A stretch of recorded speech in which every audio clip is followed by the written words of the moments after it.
I promised you the non-political version of the debate, the energy debate that is playing out right now. So let's get that unvarnished truth from the Grattan Institute's Energy and Climate Change Program Director, Tony Wood. Tony, great to see you. Here we are once again. The climate wars are never too far away. I thought Cameron brought us two very interesting graphics. This is the two goals that we've got for 2030. One is the emission reduction target. Labor's goal of 43%. The projection is that we'll fall just short there. Also on renewables, that renewable target by the same year, they hope that it's going to be 82%. But at the moment, it's only 42%, and of course that ramps up. What do you make of the path for both of those? Are they achievable? One looks a little more achievable, renewables a little less. Well, of course, underlying your question, I think, Laura, is that one actually contributes to the other.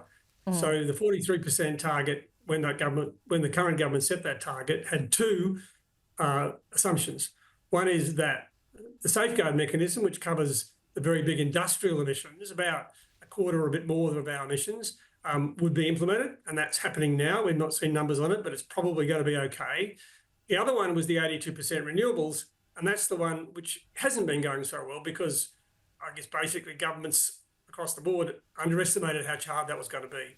So as you say, we're about halfway there, but it's taken us the last 20 years to get halfway there. We've got, only 5 years to get the other half, and that looks really hard. Is it possible? Technically, yes, but it looks to be very challenging. So I think that's where that if we don't achieve the 82%, let's say we got 70%, it would still be a big improvement from where we've been, but it would also, I think, have an impact on 43, because I don't see how you can get to 43 without achieving the 82. Yeah, that's right. And when I look at these two graphics, perhaps it's too simplistic of me, but if we are succeeding in reducing emissions, but not succeeding in ramping up renewables, we have quite an energy gap there, don't we? And look, absolutely right. I mean, electricity, when we talk energy, electricity is only part of that equation. Electricity was responsible for about a quarter of our emissions. That's been coming down very consistently and significantly because we have been growing renewables. But a lot of that was because it was the easy part, putting rooftop solar in place, world leading in that context, building solar farms and wind farms where the transmission grid had existing capacity. Now it's got harder because we don't have that capacity. Things have gone more slowly. We've been going at a rate which is about a third over the last year or so, about a third of what it needs to be to achieve that 82%. So, there's some really challenging things ahead there. We've got arguably 5.5 years, but remember, this is also a carbon budget for the entire decade. It isn't just, well, can we stop in December 2030 and then do it all in 6 months? That's not the way this works. So I think it remains very challenging for the government. I'm not saying it can't be done, but and maybe the Prime Minister has numbers that would demonstrate how it's going to be done. But some of those original numbers weren't published either. So to see how the numbers add up, as you're saying, Laura, still seems to me to be very challenging indeed for the government. Yeah, and Tony, we're not alone. When you look at the G20 nations around the world, even the UN says that on the current figures that all of those nations are offering that can be examined, well, no country is on target to meet their targets by 2030. What does that tell us? That Paris was too ambitious, or that it doesn't move in a straight line, that there is an expectation that it will ramp up quite dramatically? Well, I guess in some ways that almost has to be, in a sense, because one might say, well, not addressing climate change is unacceptable. Now, is it precisely net zero by 2050? No, but it's pretty damn close. So that's why you have these sorts of targets. They're not arithmetically binding, but boy, they're close. Now, one of the reasons, of course, is that, as you say, things will happen. The Ukraine wars will happen.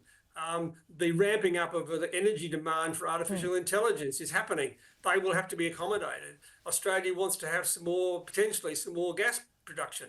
That will have to be accommodated. These things need to be thought about. Yeah. They have to be captured within those overall envelopes of the targets. But the targets, broadly speaking, even though they can be moved around a bit, and you can do a bit later and a bit less earlier, we're running out of time because 2035 is the next target, and that's getting awfully close to 2050 in a sense. Yeah, it certainly is. So one final question here. When we look at what our energy mix looks like over, let's just say, the next decade, there seems to be, a bit more hope than reality in what's being offered, probably by both political parties here. And we've probably been getting that for the past 2 decades or so. But there's going to be a massive gap.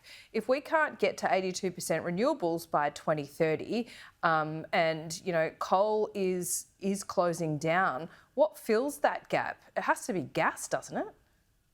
Well, gas can only partly do it because gas itself is the fossil fuel. It's not as emission for the same number of electricity units, kilowatt hours. You don't get as much emissions as you do with coal, but you can't have gas replacing coal and running 24/7.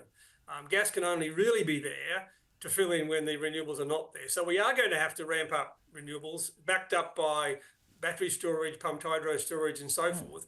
I absolutely believe that gas will have a very important role to play in backing up renewables. And even the work that's done by the energy market operator does not suggest we're aiming to get 100% renewable. And I'm not sure that Labor has made such a commitment either. No. I think it's more about, well, let's get ourselves into the 80 and 90% territory by the mid 2030s or so.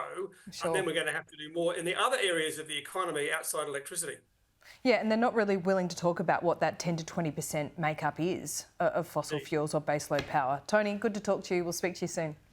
Thanks, Laura.